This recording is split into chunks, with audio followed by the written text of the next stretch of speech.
Hello everyone. For those of you who are just joining in, my name is Marta Dimitrova and I'm the editor of Future Travel Experience. It is my pleasure today to welcome you to our next session organized by our partners at Onboard Hospitality and the International Flight Services Association, in which we'll hear perspectives on the evolution of in-flight catering according to the Airline Catering Association and the IFSA as well. So without further ado, I would like to introduce our moderator, Sandra Pinot-Bodison, who is a partner at the Hayward Partnership.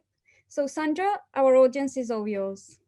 Thank you, Marta. Welcome, everyone. Good morning, good afternoon, or good evening, wherever you're joining us from. We're excited to be here today. And as Marta mentioned, we'll be talking about the in-flight catering evolution as is seen by ACA and IFSA. My name is Sandra Pinot-Bodison. I am a partner at the Hayward Partnership, and I have over 30 years experience in airline and airline catering, primarily with Continental Airlines and United Airlines, where I led the customers division. So I had food services and catering, which is near and dear to my heart, customer experience, as well as our customer contact centers. So I'd like to also thank FTE and APEX, as well as IFSA and Onboard Hospitality, for providing this venue for us with the Virtual Expo and conference. I think in today's environment, many of us have been in the industry for some time, and certainly we've had our ups and downs, we all know that, but it's certainly unprecedented times. And so to have the ability to network, to talk about those things that are most important right now, to make sure our industry emerges from this stronger is so critical. So we're excited to be part of it and to have this esteemed panel. So today we're really going to focus on a call to action from airlines and caterers and what's happened so far and what's going to happen. Still work to be done. COVID-19 from an airline catering perspective. Also further unifying the airline and the caterer relationship. Obviously, we're in this together, and so how do we strengthen those partnerships as well, in addition to enhancing the caterer safety preparation with COVID-19. So we'll talk about that moving forward too. So I'm very excited to have an esteemed panel from all over the world with me today. I'll give a short intro and their title and their company, and then ask them each to give a bit of a background before we delve into some of the topics. So we have Ulrike Enneking, from Head of Global Operations, Compliance and Quality from LSG Group.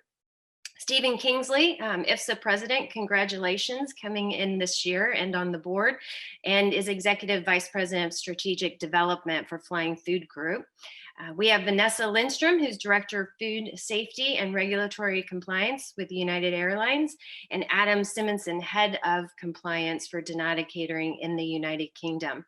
So I will go ahead and pass it over to Ulrike to provide some of her background to the group.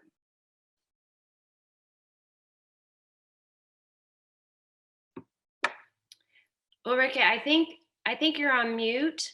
If you just want to unmute and then we can take it out, it's fine. So I'll say it again and then we'll go from there.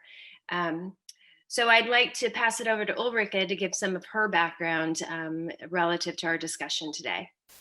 Yes, hello. I'm actually also quite long in the company. I'm 30 plus years in airline and airline catering areas. I was working with Condor, with Lufthansa, and with LSG Group for the time being. My area is compliance and quality. I'm globally operating, and with that, I'm looking for food safety, for aviation security, for halal, for occupational health and safety, and brand safety. With that 30-year plus experience, I'm also participating in IFSA with the GAC, the so-called Government Affairs Committee, as well as the IFSA European Task Force, and ACA, as you mentioned, Airline Catering Association, with my expertise. Great, thank you, Ulrike. Stephen? Hi, Sandra. Thanks so much. It's a pleasure to be here with you today. Stephen Kingsley, currently with Flying Food Group as the Executive Vice President of Strategic Development. Prior to that, I spent about 37 years on the airline side, primarily working with managing cabin crew as well from a service perspective, as well as food and beverage. So a very, very important part of my life, and really excited to be here today. Also really honored to be serving as the President of IFSA this year. It's a very challenging time, and it's great that we get everyone together virtually to try to get those synergies that we traditionally get in a face-to-face forum but agility is kind of a key attribute of 2020. So excited to be here, and thank you for the opportunity to participate. Thanks, Stephen. Welcome. Vanessa? Hi, everyone. Vanessa Lidstrom. I have been in the airline industry for the past 4 years. My current role is the Director of Food Safety and Regulatory Compliance with United Airlines. My past experience has been in India, Australia, and in the US for over 30 years in the area of quality assurance and food safety. Really excited to be here with everybody. I'm also on the board of directors for IFSA, and I am looking forward to working with everybody to make sure that we have synergy amongst all of our partners. Thank you. Thanks, Vanessa. Adam? Thanks, Sandra. My name is Adam Simonson. I am Head of Compliance for Donata Catering in the United Kingdom. I haven't worked in the industry as long as some of our other panelists. I've only worked in the industry for 8 years, which feels like a very long time to me, but clearly not in the context of this panel. Donata Catering are members of the Airline Catering Association, so we have been supporting the development of some of the documents that we will discuss today. Obviously, I'm really excited to be part of the panel, so thank you for that, and I'm looking forward to the conversation. Great, thank you. Thanks, everyone. I think we've got the right folks in the room to have the discussion today. So we'll go ahead and get started. One thing I'll say is I think we all, as being part of the airline catering industry, know that we're regulated pretty heavily, either self-regulated or by various organizations across the world, whether it's WHO or FDA or any of the others. And so arguably also very challenged during this time. Many industries have been. I think airline and airline catering arguably have been even more so. So first question, just kind of to set the foundation is, why is there a need for an industry standard related to airline catering? I always say it's one of those mysteries folks don't know a lot about, but obviously this team has decided we need a standard regulation across all airline caterers. So give me some background on that. And I'll go ahead and start with Ulrike then. Yes, the industry standard is always very, very helpful for us because we are internationally operating, and usually when it comes to standards, countries have their own standards, and internationally working is often a challenge that if customers or authorities or auditors come with their own legislation, then we are struggling with having all these different ways of getting standards approached to us. And with an industry standard, we can help the whole industry, but also the stakeholders to have a proper understanding of what we want to achieve as an industry on a global scale. Great, thanks, Larissa. Vanessa, anything to add?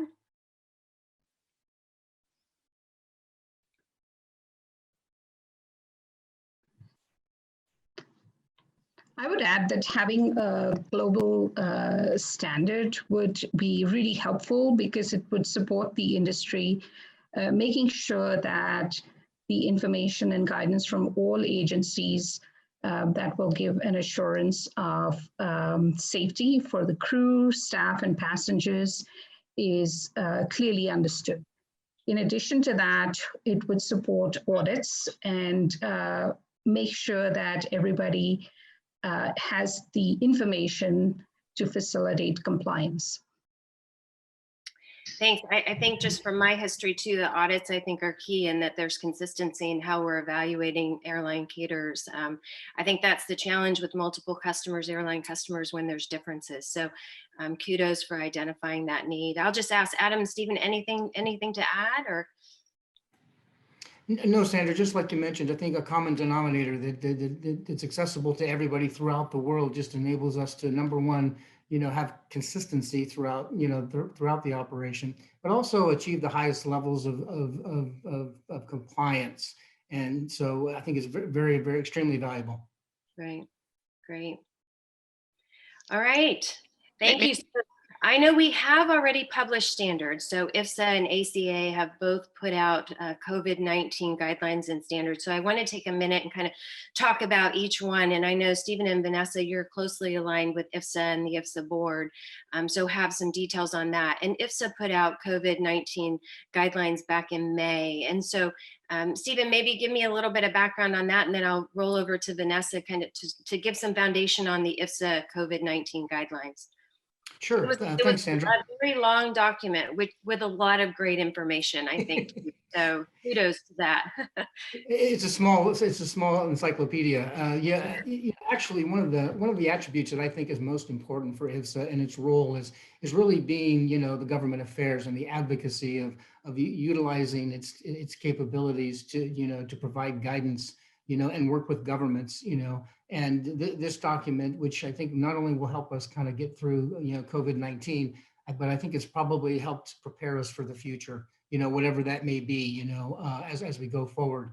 And, I know Vanessa was really more involved in the, the details of pulling it together, and I'll let her speak to that. But, I think it provided a good foundation for us to provide guidance to people, to help them, in a very, very systematic approach to the challenge, which was insurmountable at the time. So, Vanessa?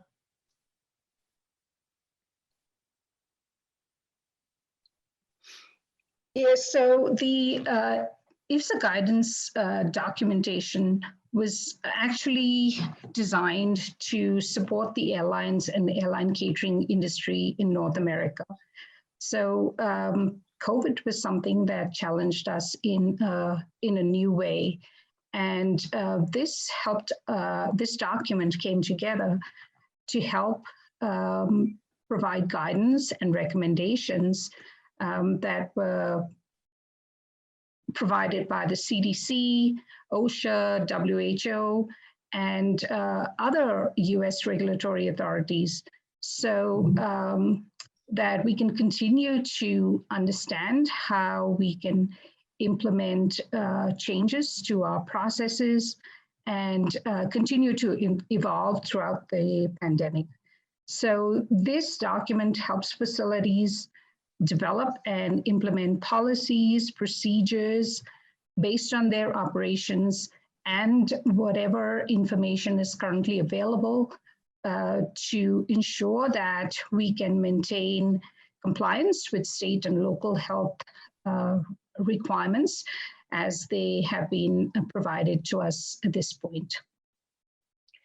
Great. Vanessa, on that point, I'm interested, how did all of that come together in terms of filtering it? Was the Government Affairs Committee involved, but to actually put the guidelines together and sort of define what information needs to be put into them?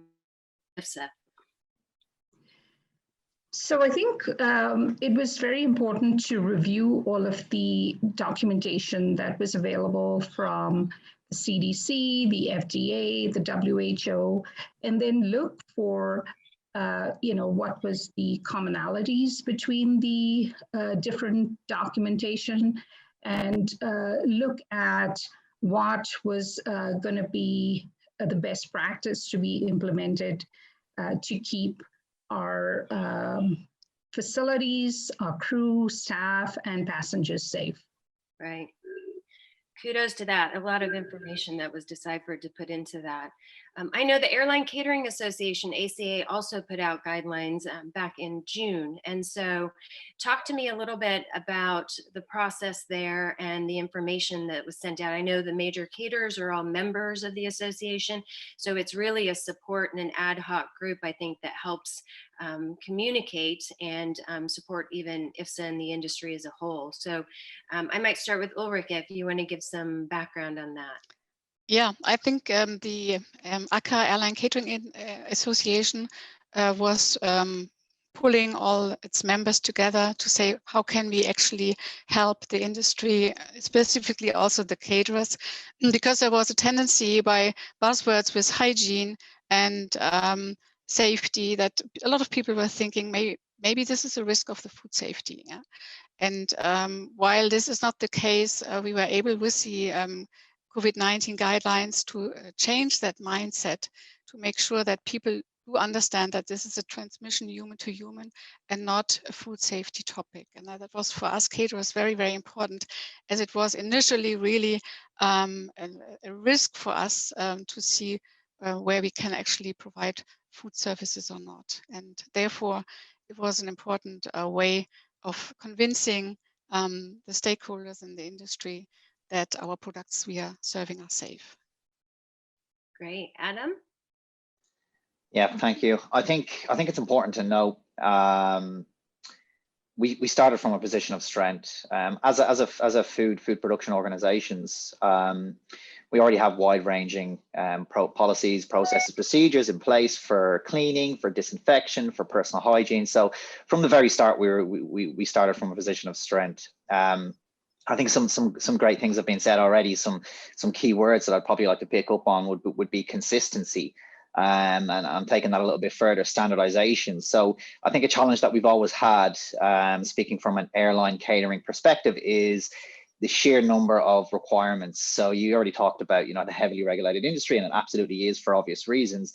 But, for example, if different airlines have different requirements, and then the expectation is that you put those requirements in place, that can become very challenging for us. And in the middle of a global pandemic, probably the biggest peacetime crisis that we've ever faced in this industry, we need to be smarter. We need to work smarter. We need to work together. We need to work collaboratively. And we sort of really didn't underestimate the power of partnership. So that's why we came together. That's why we produced these guidance, which really act as guiding principles for the industry.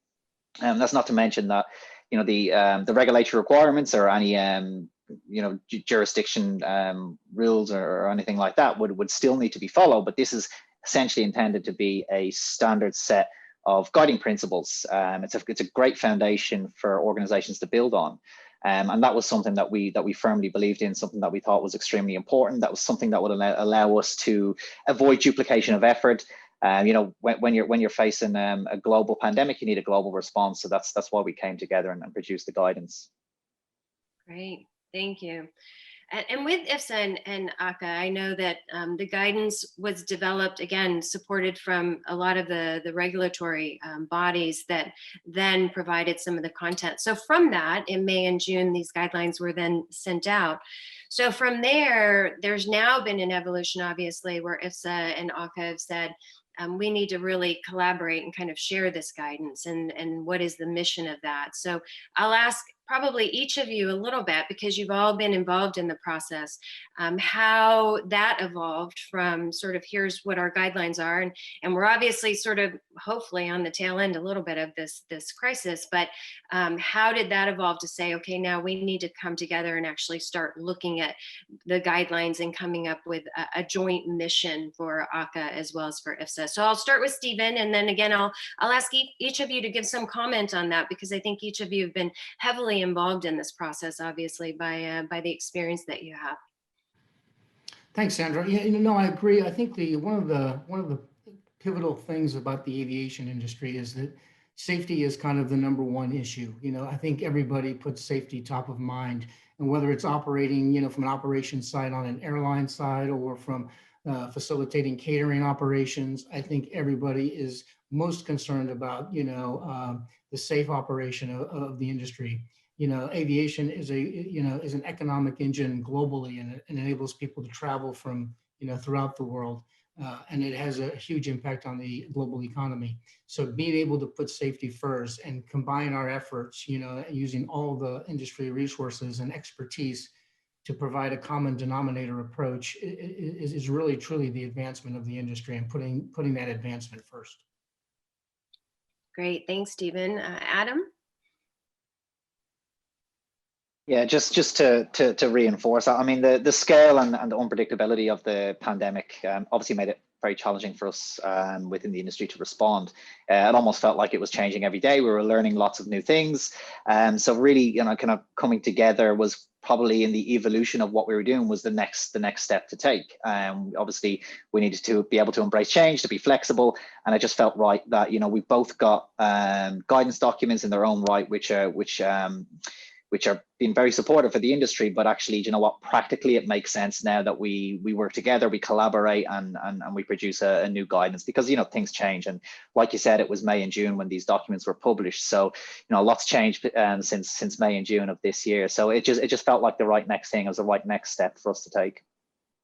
Right. Ulrika, anything to add? Yeah, I think the discussion was also that the first version of IFSA was more focusing on United States and with OSHA and all the FDA and the different CDC requirements. And for that, we said, why don't we have something like a global standard for a joint effort with ACA and IFSA, rather than developing a next version for IFSA only, which then would be kind of more international. So then we would have had two standards, and that is kind of more confusing than actually benefiting the purpose of being united and giving guidance to the industry with one voice. And that was the idea of working together with joint forces. And I would like also to say that I appreciate to get the platform of IFSA and ACA because it gives subject matter experts the opportunity to work together and to learn from each other, and also to do this for the benefit of all. And that is something which I think is very helpful, specifically when in some companies people have to deal with the topic alone, but when they have a platform, they can exchange, and that helps anybody to get to better product. Yeah, great point. Great point. Vanessa, anything to add? I would say that, you know, we have learned so much as we have gone from month to month. And whilst we have two great documents, you know, the IFSA document and the ACA document, I think that having a guidance document that combines best practices is going to benefit the whole industry. And you know, that is how we do our best work, when we bring all of our ideas to the table, and we are able to have a great document that everybody can align to. Great. Yeah, thank you. I think IFSA and ACA both are recognized as strong organizations for airline catering, obviously. So it makes sense with the two sets of guidelines. And I think it was mentioned too, May and June. I think Adam mentioned it. It's been some time. So there's been a lot of change and a lot of things happening. So it's good to update those too, because I think it probably won't be the last time, because we're still going through quite a bit of change. So with that, I know the teams have gotten together, and obviously it's a pretty big effort to take both guidelines, sets of guidelines, and define, okay, what is today's environment and what is needed out there for airlines and for airline caterers. So with that in mind, I think Ulrika, you may walk us through a summary of the thought process of how the two organizations got together and how they kind of tackled this to say, let's come up with one common voice for the industry, and let's identify one set of guidelines that all airlines and airline caterers can then abide by. So if you'd like to go through that, that would be great. Okay, thank you for that. And let me just share with you the document.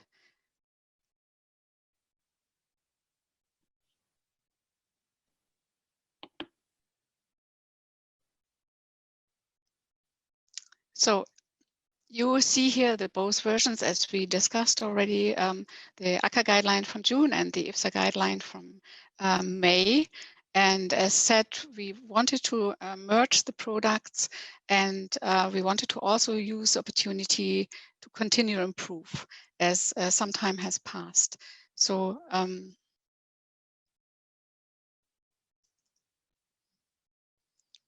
I have difficulties to go on the next page. There you go. Okay. So what we have done as an expert team, we had a first kickoff meeting, and we were looking at how can we actually merge those documents. It's a lot of information, and we wanted to make sure that we are not duplicating, but at the same time, make it a good readable document. And we came up with a so-called 5-step approach in order to get this together. So of course, the first logic is we are going to compare both table of contents to find a common logic for a joint structure. Yeah. So on the next page, you can see that comparing those documents, you see in green what was common, you see in white where we had some differences, and you see also in blue what is very US specific. So on the left side of the table, you see the ACA document. On the right side, you see the IFSA document, and these are the 2 pages of the table of content. So that helped us to see, okay, let's have a look a little bit deeper in how we're going to approach it. So we said we would like to test a similar chapter and do a deep dive comparison to learn how to merge the content in the best way, because also we know time was ticking and there was quite some pressure to release a new document. So what we did, we, for example, took the physical distancing. We looked at what was in the chapter of ACA, and we looked in the chapter of IFSA, and we realized that we had some redundancies, some same approaches, and that led us to the 3rd step, identifying redundancies and 2 detailed guidance for an international guideline within the IFSA guideline. As I mentioned, it was very specifically mentioning CDC, OSHA requirements from the United States. And we all know that it is not easy to find a common standard, even in countries like Germany. The federal states have different approaches, and to do this on a global scale is also not so easy. So we said we would like to take the best out of it to guide what can be internationally be applicable. So in a summary, we looked at the IFSA pandemic preparedness guidelines, and we cleaned it up from 71 pages to 28 pages just by taking up some redundancies and what was actually too US specific. So with that, we said, okay, we also want to have continued improvement, and there were some first audits already performed. So we said, let's look at the audits, see what is being required by authorities, and double check if we have some gaps and identify them. So if you see here, this is a big matrix, what we did, looking at all the authority requirements and the checklists and comparing them to the 4P processes of the ACA guideline, which I will detail out a little bit later. But that helped us also to see, have we forgotten anything, or is this something which is coming up new? So in regards to the 4Ps, from the assessment of the checklists plus some reviews of the IFSA guidelines, we took as a baseline the ACA guideline, where we now added, and you can see this in red, the new requirements which we wanted to discuss together jointly. So as being said, we took the 4Ps because that sells quite nicely and is something that sticks into the brain. The first P is people, and you see the second P is premises. Here again, we kind of adjusted, enhanced what was necessary from other documents. We had then also number 3 of the 4Ps is policies, processes, and procedures. Same process, and last but not least, the procurement to ensure the supply chain. So this was our discussion baseline, and then last but not least, we said we want to create from the 2 guidelines, from the table of contents, a new table of content as kind of our structure, and then defining all the work packages, and then go through it step by step, so to be fast and to be successful in merging those 2 guidelines with enhancements. So that's in a nutshell what we did and what we are doing. We are almost finished, but we need to do some further fine-tuning, and we plan to publish the joint IFSA ACA guideline in January next year. Great. Thank you. Thank you for that. Impressive, I think, amount of work. Might I ask who from each of the organizations was really involved in putting this together? Well, we had actually all team members were participating, but partly because of time challenges, we were also mixing a little bit. So Adam was participating. Then we had also Fabien from New Rest, and the different people also from IFSA, like also Rosie from LHG Sky Chefs. And I don't have the all members with me at the moment, but I think it was a mix of also from Laurie and Robin, and I think it was a very great also international approach to have also different countries joining together with different approaches, with different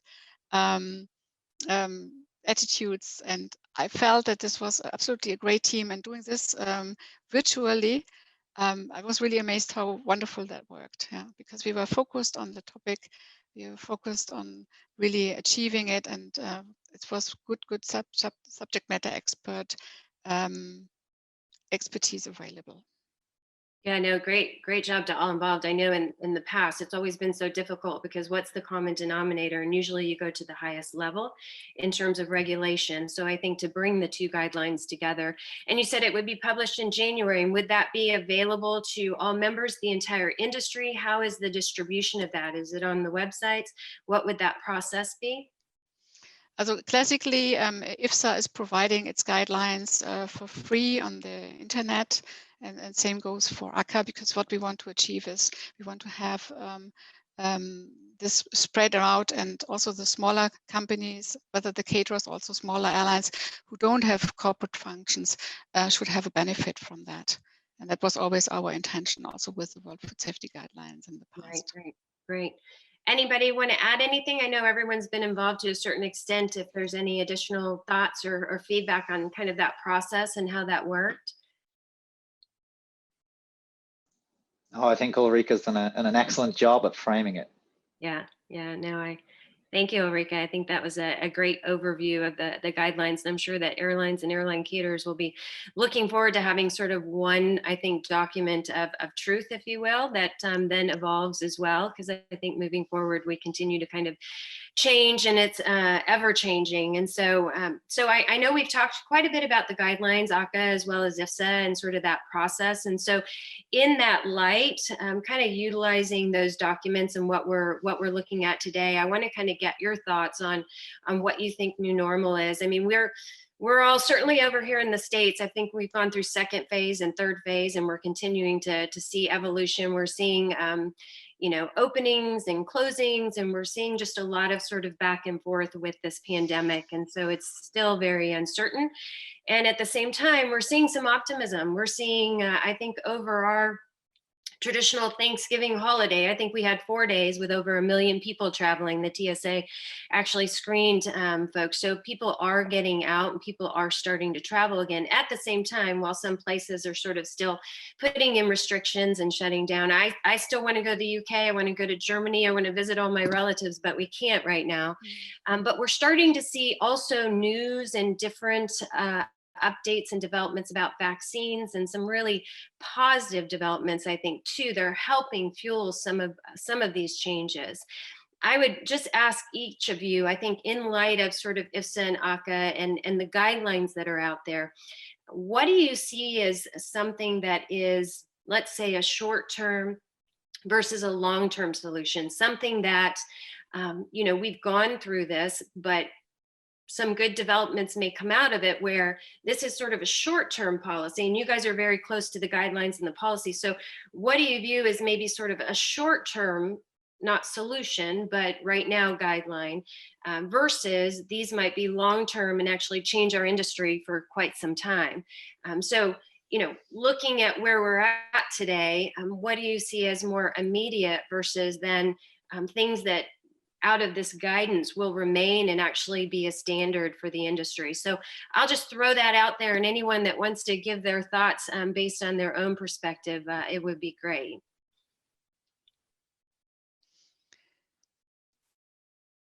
Yeah, maybe I can start with looking into the future, because it's the first time that we have looked at a pandemic. I think a lot of companies had a pandemic plan beforehand, but it has been also kind of tested. But this test, I think nobody really could estimate how a pandemic is really hitting us. Yeah, and therefore, I think a long term could be that we have also a joint pandemic plan for the future. But also something like business continuity planning, because that will be the learning curves from that exercise of pandemic. I would say that's real life exercise. And what we should do is really take the learnings out of it, because we had to react very fast. We had put things together, and usually when you do things like standards, you do a plan, do, check, act. And here we were forced to do the do without the planning, because it was suddenly there. It came over us.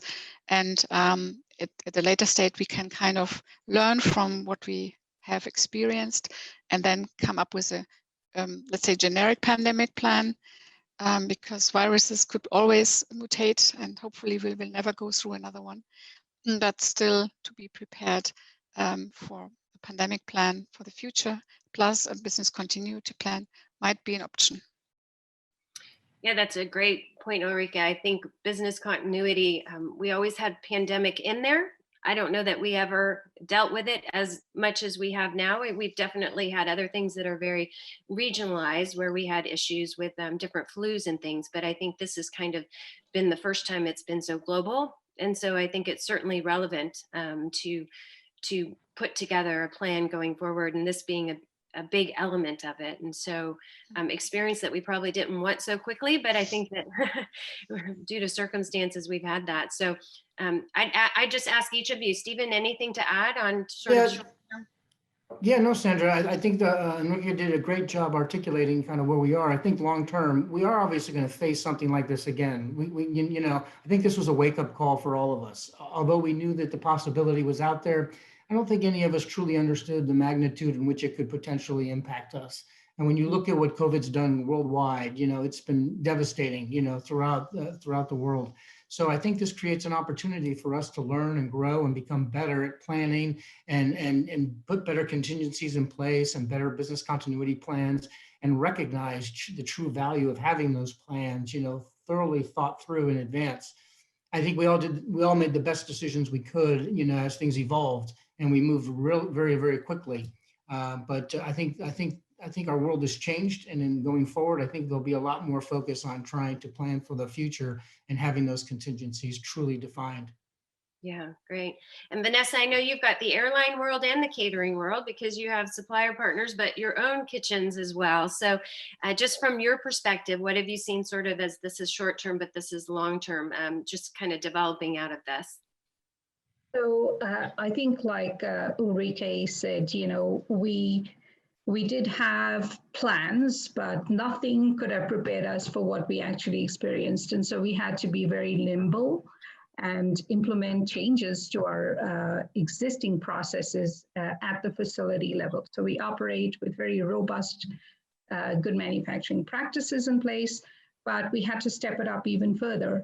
And part of that was, you know, communication to the employees, educating the employees in terms of what needed to be done, why it needed to be done, because they needed to be part of, you know, protecting themselves as well as the facilities too.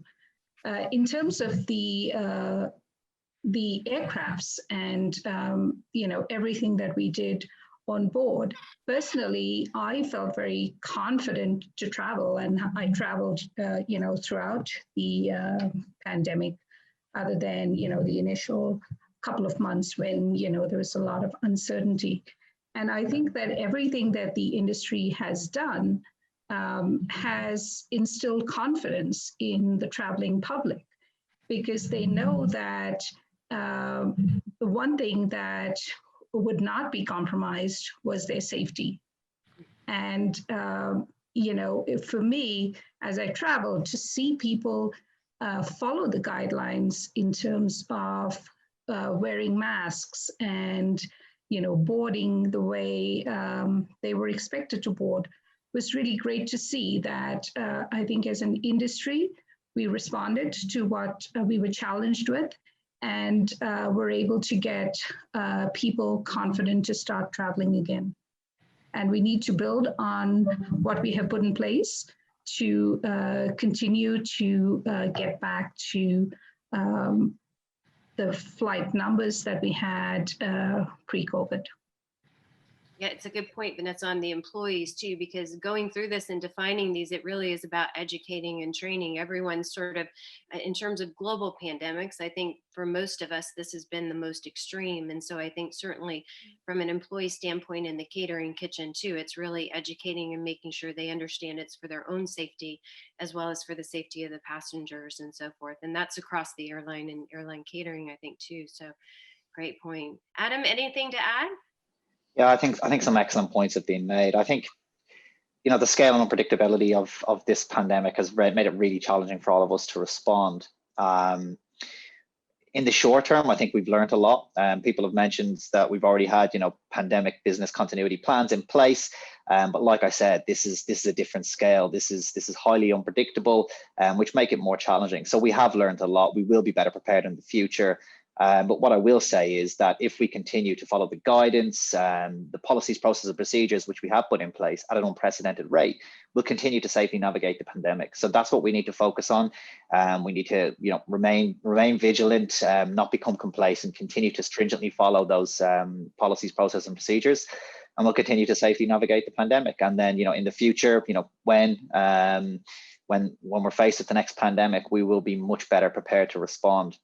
And I think in respect of the people flying, I don't necessarily think people there's been a lot published by different organizations in respect of, you know, the safety when flying, and the risk of transmission when you're on a flight is very low.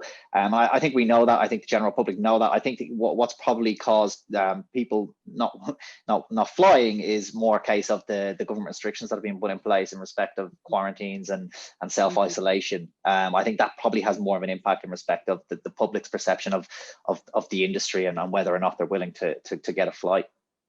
Yeah, no, that's a good point. Traveling, I think I've traveled a couple of times too, and I certainly feel safe in the airport and on board the aircraft. I think the limits are because there still are restrictions in your destinations, and so you know, you don't want to quarantine for 14 days when you go to the UK to visit my husband's parents when you know, you can't see them then. So some challenges there. But we've started talking about that, you know, we've heard some rumblings about vaccines here in the US. It's actually been reported too that potentially as early as December, healthcare workers could start getting some of the vaccines and so forth. So hopefully, I don't think there's this bright light, but there's some light at the end of the tunnel. And we're starting to see a little bit of emergence. And I think the guidelines give a great foundation even moving forward in terms of food safety. I think we all know, being in this industry, that we self-regulate quite a bit and are very focused because it's key to ensure that food that's served on board the aircraft is safe and healthy and so forth. And I think the guidelines further solidify that.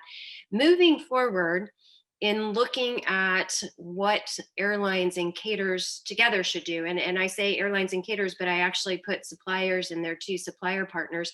I know you guys have been in the industry for a while. So what do you see right now in terms of areas to focus on from airline and airline catering and those partnerships? What do you see as the best kind of route to ensure success? You know, collaboration, innovation, all of those things, and the safety. But you know, from your feedback and sort of where you're sitting, what do you think needs to happen between airline caterers and suppliers to really ensure that we emerge out of this stronger? Kind of a broad question, either guidelines or not, but I'll go ahead and start with the president, IFSA. Stephen, if you want to provide any guidelines or just thoughts in general on what you see in terms of collaboration. Sure, Sandra, thank you. You know, this is kind of what I've always believed. I've been involved with IFSA for several years, and you were previously involved for extensive periods of time. It's a great organization, and it really is about the betterment of aviation in general, right? It's about the advancement of safety in aviation.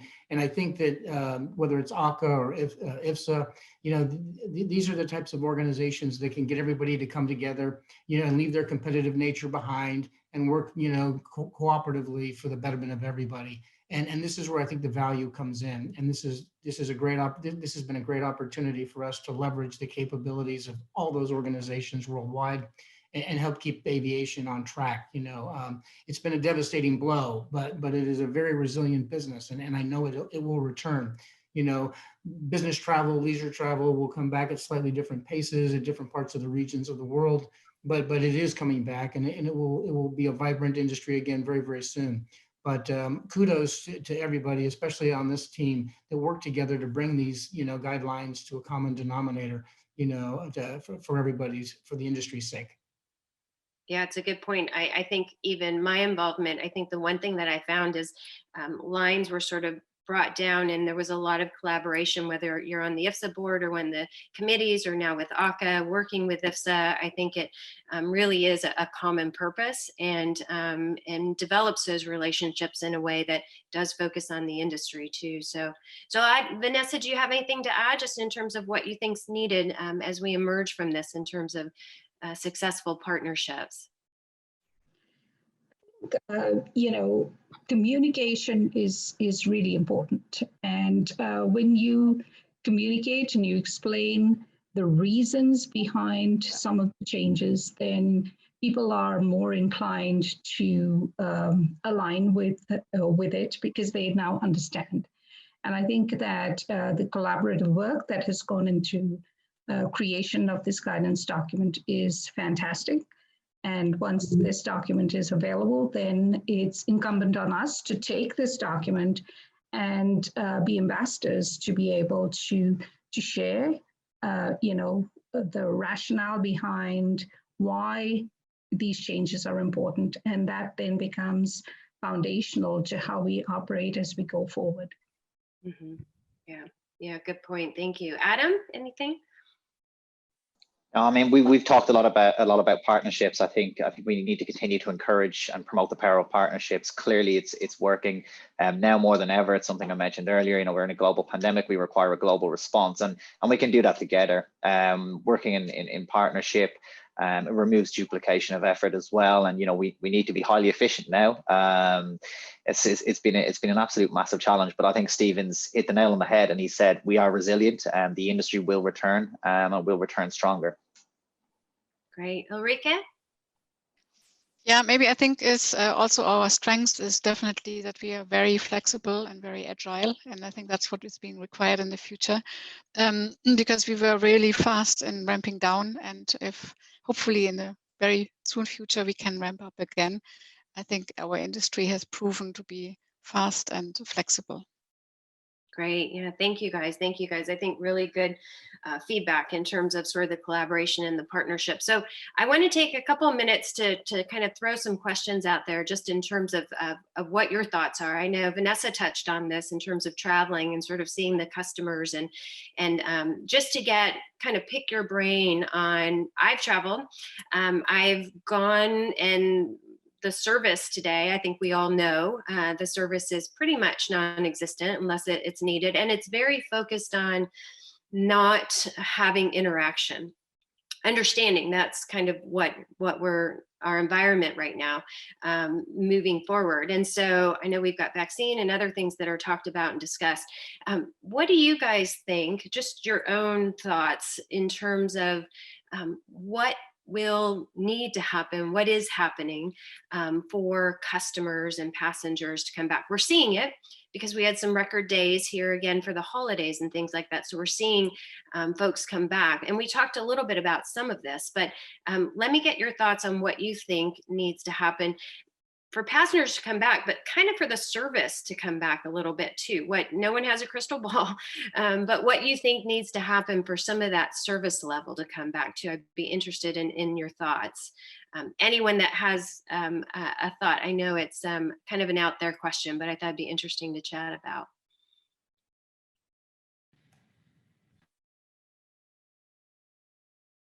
Stephen, are you? Yep, sorry, I was trying to unmute and I was having a little technical difficulties. But so I think one of the most important things, I think the general evolution of people's understanding of what the pandemic has been and what are the effects of COVID-19, as people have come to get a common understanding as to what the impact is, I think they've been much more willing to get on board an aircraft. So I think it's really an education component that we really need to get all the key stakeholders involved and continue to educate, customers and employees, airport employees, airline employees, as to the true effects, and make sure that they truly understand what's going on. I think that will help, make people comfortable to the point where those flight levels return to where they were pre-pandemic. And they will. It's going to take time. It's going to take a significant amount of time. But I think we're on a good path and we're on the right trajectory. We just need to continue to share information, collaborate, for the betterment of safety worldwide, and educate everybody as to the impact. Great. Anyone else, kind of your personal vision in terms of what you think needs to happen? We talked a little bit about regulations and things too easing up, but if anyone else wants to provide some thoughts.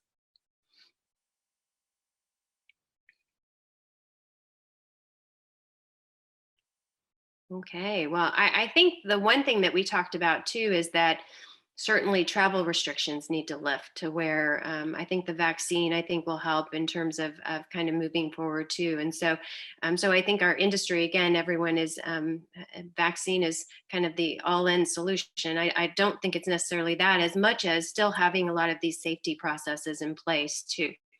So I'll ask kind of one last question, and this is your world today. Everyone's in Zoom, everyone's kind of figuring out what's going on, things are evolving, things like the guidelines will change and so forth. What do you think is sort of your biggest challenge today? What keeps you up at night? And what do you think has been the biggest positive that's come out of just generally this process and or kind of your world today in airline and airline catering? So biggest challenge, and then what you see as one of the positives of this, of what we can take away, I think. So I think the challenge is not being able to interact with people. Mm-hmm. So in our roles, you want to be able to meet with people, talk to people, and it's been really challenging, to do everything remotely. But on the flip side of that, who would have imagined that we would continue to operate and function, from remote offices? And so I think whilst it's been really challenging, and nothing could have prepared us for the reality that we are living today, we have been able to figure it out. And,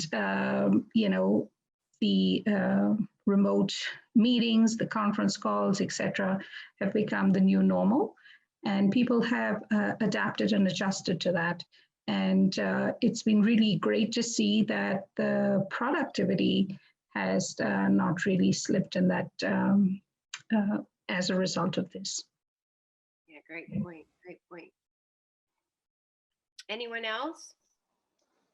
Yeah, I mean, from my perspective, I'd say the biggest challenge has been responding to the pandemic. We've got a duty to make sure that we protect the health, safety, and well-being of our colleagues, of our visitors, our customers. And when we're faced with a global pandemic to this scale, it's a massive challenge. It's a massive challenge. And you talked about what keeps you up at night. You want to make sure you get it right. And we haven't faced anything of this scale before now in recent history. So that probably was the biggest challenge. I mean, it's something that I'm sure, as experts working in safety or compliance, it's something that's just constantly on our minds, making sure that we get it right. And so that, I suppose, what was the benefit of that, and we talked about it quite extensively today, is the power of partnership. It's working together. Like Eureka mentioned, I believe earlier, that you might have some smaller organizations who might not have a corporate function. There might be somebody working on their own within a safety or compliance department, but actually having kind of organizations like ACA and IFSA just providing that sounding board. You know, am I doing it right? Am I getting it right? So I think that's been one of the major benefits of kind of what we've experienced over the past couple of months. But yeah, absolutely. Just, you know, the response in general to the pandemic has been the biggest challenge by far. It's so dynamic, it's fast paced, it's changing every single day, and we have reduced resource. We've got colleagues who are placed on furlough. You know, compliance still goes on, safety still goes on. We need to still make sure that, you know, everybody's safe, irrespective of whether or not you're servicing 1 flight or 1,000 flights a day. Compliance is still there, and the expectations are still the same, and that's been a massive challenge. I'm sure the other panelists will probably agree with that. That's a good point, Adam. I think it's almost even more important because we know that when that doesn't happen, the attention and the challenges with that are astronomical. So even more so, I think, in the situation we're in today. Absolutely. And that's actually a good point on because you can obviously easily become distracted as well. It's important you don't become distracted, because obviously your priority is responding to the pandemic, but actually you need to still make sure the food is safe. You still need to make sure that people are safe from access to work or whatever it may be. So you need to have a measured response. You need to make sure that you focus on everything, but, you know, prioritizing what you can. But that has been by far the biggest challenge that I've experienced throughout the pandemic. Yeah, makes sense. Ulrike, anything to add from your perspective? Yeah, I can actually echo also what has been said before. And I usually have this picture of keeping, you know, the plates rotating at the same time that they are all the time working. Is like what we said, we have to stay healthy. We have to make sure that our people stay healthy. We have to ensure that the food is safe, that we don't have accidents. And with less people currently operating, there's also a higher risk with that. So to be diligent and understand that, and to be always on top of it, that's what keeps me awake at night, I must say. On the other hand, I can also see that I'm an older generation, not so much used to this virtual reality, but I must say you get used so fast to it. And also with my team, we have WhatsApp groups, etc., and we exchange much more today, honestly speaking, also from what we are feeling or what we have as nice experiences than that was before. And that is something which surprised me a lot and gives me also a warm heart, because it, believe it or not, it brought us together. Yeah, it's interesting, even from a personal perspective. I think I Zoom more with my relatives in Germany and my husband's relatives in the UK today, just because we're used to it now. We never did it before. And so I see them more than I probably did before, not face to face. But Stephen, anything to add? No, I think everybody kind of summed it up really well. I think one of the nice positives I would say is things like this joint guidelines that were published by IFSA and ACA. I think that's just a classic example of how you can find some really, really good in a very difficult situation. So proud of everybody, and everybody's on the panel's contribution to that work. Yeah, I would agree.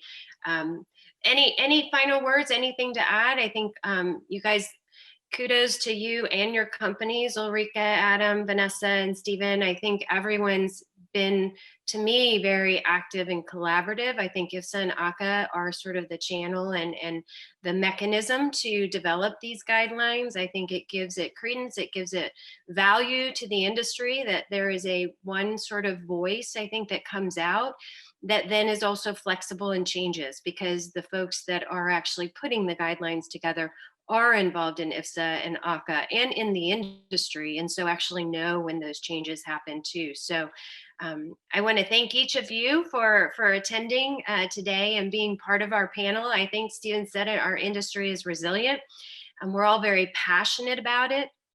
I think very focused in terms of kind of the quality and the safety aspect, which I think is key moving forward. So it certainly gives me a great deal of confidence knowing that we have so many professionals that are focused, again, on the airline, catering, and airline, which is a key part, I think, in terms of emerging from this even stronger. So again, thank you guys very much for your input and appreciate your attendance with the conference and expo. So. And thanks for those that are watching. We appreciate you attending as well. And please enjoy the rest of the expo and the conference. Thanks, Sandra. Thank you. Great, thank you. That was a really informative session, and I would like to say thank you once again to our panelists, and of course to Sandra for moderating this, and our partners from Onboard Hospitality and IFSA for staging this session for us today. So while we take a break in between the conference sessions, I also want to encourage all of our listeners to head to the exhibition and browse through the many exciting virtual booths that we have, including our in-flight services, catering and amenities suppliers as well. So thank you once again and enjoy the rest of the event.